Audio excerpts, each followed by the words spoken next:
Tras una ruptura amorosa, Paco se deja conducir por la incontrolable ira de su monstruo.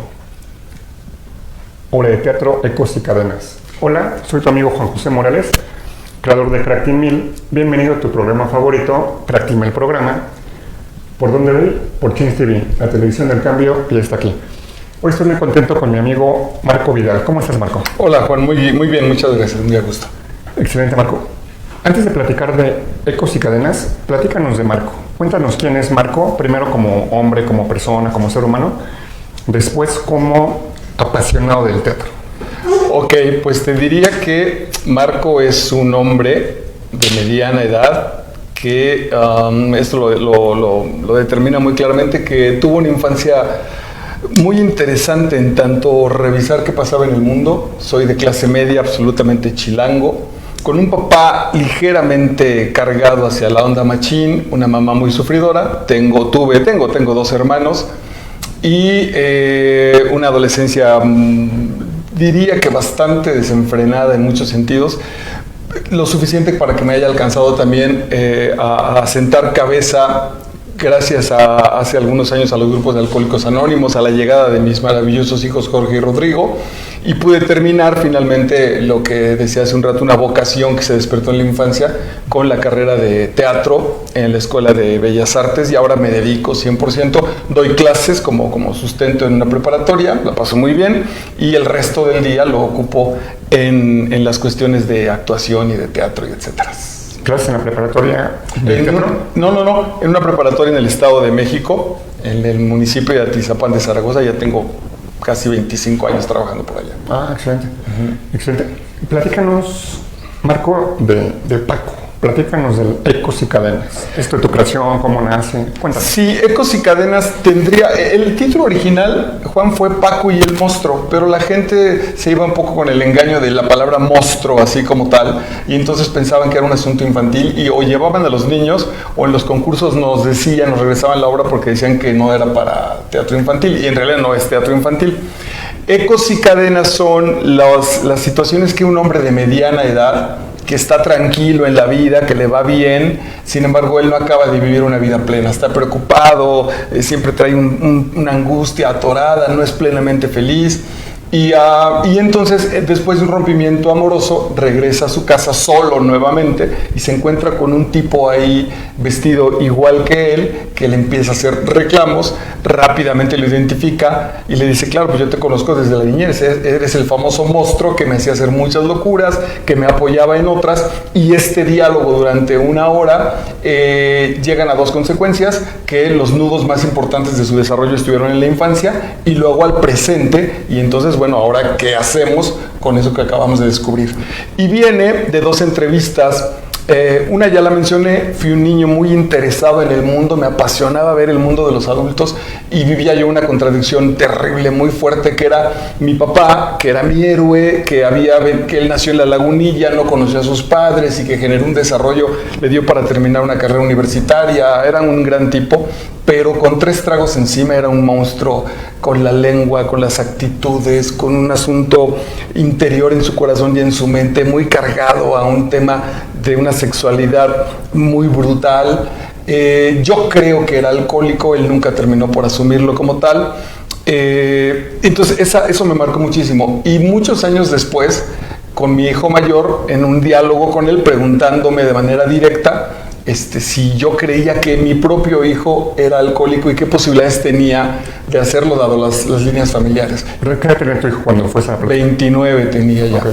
Y entonces a partir de eso yo, gracias a ese diálogo, a la otra situación que también en mi propia vida la logré resolver, de estar en paz con mi papá y con mi propia situación, me decidí entonces a escribirlo, porque muchos compañeros, pues muchos hombres, yo diría de mi generación, no tenemos esa salida relativamente sencilla de revisarnos a nosotros mismos. Y por otro lado, cuando nosotros hacemos esa revisión, el mundo alrededor también se queda muy tranquilo. Mis hijos tienen no propiamente su carácter como tal, pero uno es mucho más atento al presente, un poco más angustiado, y el otro es absolutamente relajado. Y yo digo que la diferencia estuvo en que uno tuvo un padre con un alcoholismo activo y el otro con un alcoholismo pasivo. El otro jamás me ha visto borracho.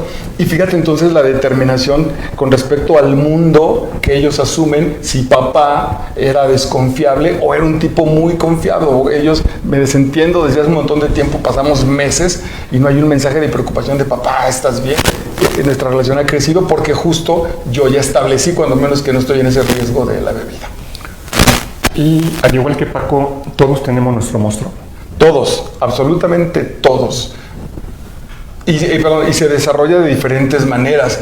Hay quien en algún entrenamiento, alguna niña fue a su fondo más brutal, más terrible de su infancia, y el asunto estuvo en que ella pidió una bicicleta verde y se la trajeron azul. Y entonces un poco para acá nos sonaba a qué tontería, pero en su mundo, en su monstruo, si todas las condiciones estaban para que tuviera su bicicleta azul, ¿por qué demonios se la llevaron verde? Y el asunto fue que el verde era el color favorito del papá. Entonces hay una especie como de desconocimiento. Y por otro lado también el monstruo es una herramienta maravillosa, porque así como nos lastima con estos rencores o los guarda, también es la vocecita que nos reta. Yo últimamente lo uso cuando salgo a correr, y entonces corro mis 3 kilómetros de cotidianos, y de pronto el monstruo me dice, ¿y si hoy dobleteamos? ¿Y si lo vas más rápido? ¿Y si rebasas estos? Y etcétera. Y entonces termino haciéndole caso y me fortalece. Pues también es el impulso sanador, es el impulso que genera ayuda hacia la comunidad. O sea que ese monstruo no necesariamente es malo, ¿no? No, lo juzgamos como malo, dada... Esto es hasta una situación científica. Se llama, en la obra aparece, le llamamos hay una membrana cerebral, ahorita me voy a acordar, donde nos refugiamos. La mitocondria. No tiene otro nombre, ahorita lo voy a... Donde nos refugiamos y entonces ya nos ponemos en modo alerta. El gran problema de eso, yo, por ejemplo, mi papá...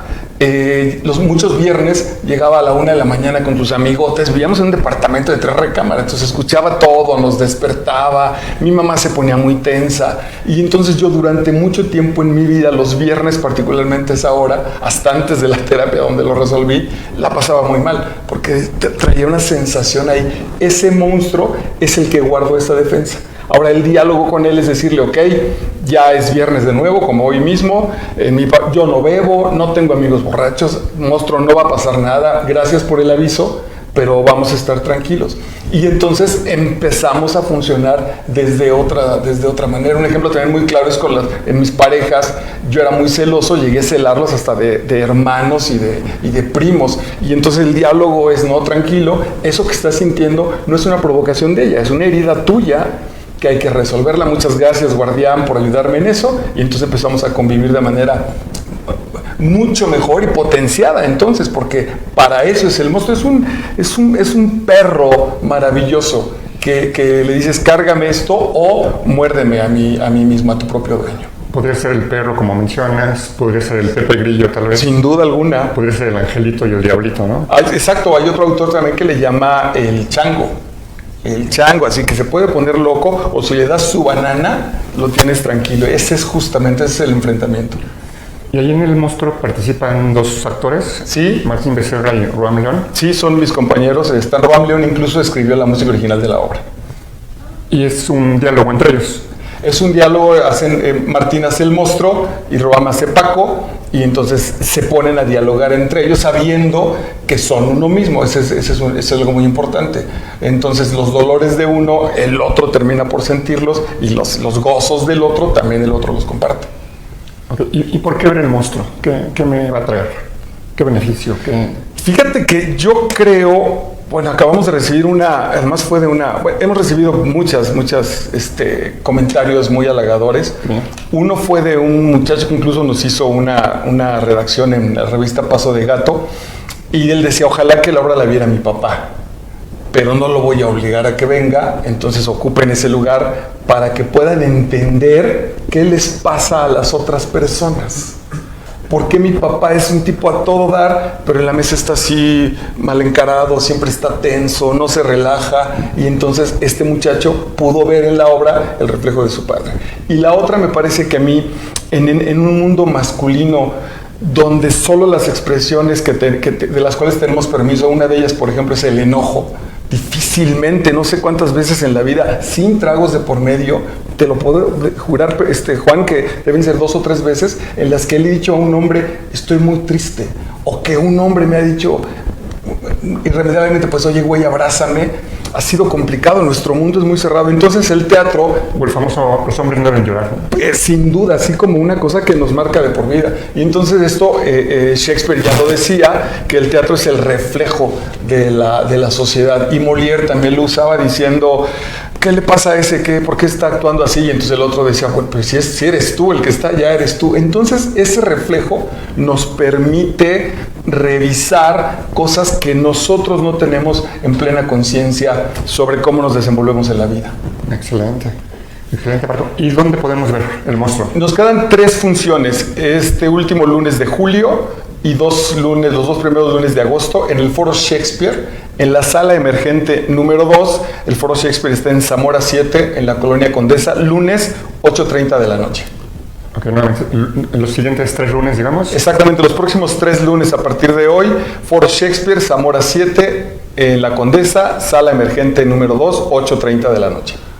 ¿Y dónde podemos seguir Ecos y Cadenas? ¿Dónde podemos seguir a Marco Vidal? Somos 2 compañías que hemos reunido fuerza para este montaje. Somos Máscara Neutra y Epifanía Teatro. Todas están en todas las redes sociales. Y yo estoy en Instagram y en Facebook como Marco Antonio Vidal. Ahí podemos generar contacto. ¿Me repites el nombre de las 2 compañías? Sí, Máscara Neutra y la otra es Epifanía Teatro en todas las redes sociales. ¿Y es como una coproducción, tal vez? Hicimos una coproducción. Máscara Neutra me invitó a mí en otro montaje como actor. Y después la productora de Máscara Neutra, que es Cintia Castillo, que ahora es nuestra productora en jefe de todo el proyecto. Bueno, además de la fe, justo yo ahora, gracias a este proceso, me permitió, me dijo, ¿te puedo hacer unas observaciones? Tal cosa. Entonces llegó con un impulso a profesionalizar el montaje. Es un montaje que puede ir a muchos lugares, pero ahora justo en el Foro Shakespeare lo tenemos con una iluminación maravillosa. Aquí hizo Alma Curiel, el sonido está impresionante. En fin, pues se tiene toda la formalidad del teatro, que es muy poderosa, pero la esencia de la actuación de mis compañeros y de la palabra y las reflexiones siguen siendo las mismas. Además de la musicalización, ¿no? Además de la musicalización, que fue un acompañamiento maravilloso que hizo Roam, que fue muy importante que él participara del proceso, porque lo transmite desde el personaje. ¿Qué estaría escuchando el personaje? Muy, muy bonito lo hizo. Ahí estaremos, Marco. Muchas gracias por acompañarnos. ¿Con qué te quieres despedir? Pues diciendo muchas gracias a ustedes y usando los logos de donde estamos, que el change, que el cambio está en nosotros y que no hay que tenerle miedo al crack. Ese famoso crack es el rompimiento de un cascarón para que nazca una hermosa ave. Excelente, excelente, me encantó. Gracias, Juan. Gracias. Muchas gracias a ustedes. Gracias.